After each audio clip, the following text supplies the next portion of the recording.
دڵخۆشم بەوەی کە بینەرێکی زۆر لە خزمەت پرۆژەی بەنگینە و کارە هونەرەکەیەتی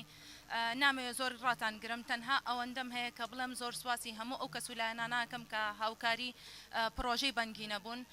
لە هەمان کاتا کە زۆر سواسی بەڕێز کاک بابەکردڕێی بەرەوبەری گشتی ڕۆشنبیری هونەری سلێمانیەکەم و کاک خەلیل عەبدوڵڵا بەرەوبەری گشتی دیوانی وەزارەتی ڕۆشنبیری سلێمانی کە بە خۆشحاڵیەوە منیان پەسەند کرد بۆ کردنی ئەم کارە مەزنە هیوادارم لە ئاستمۆحی هەموواندا بێ خزمەتێکی بچووکی شاری ڕۆشنبیری و هونەرم کردبێ بە گەرمی بەخێراتنتانەکەین بۆ ڕێوڕسمی پەردەلادان لەسەر پەیکەری حاجی باقی بەنگینەی شاعری گەل بەڕێزان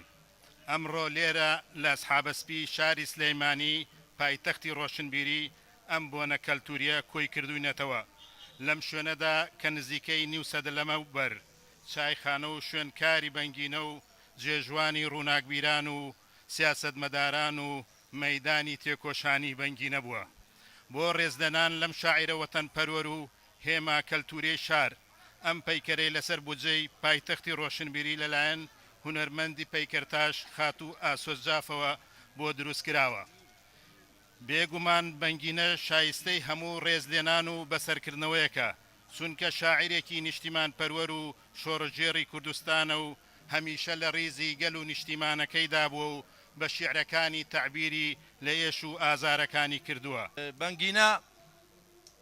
شاعیرێکە کە هەم بە ڕوحی خۆی خزمەتی کردووە هەم بە فکری خۆی بە ڕوحی خۆی وەکو شاعیرێک کە هاوڕێیان شعیرەکانی خوێندەوە و دیوانەکەی معلومە کە لەبەردەستایە شاعیرێکی زۆر ناسک و وردە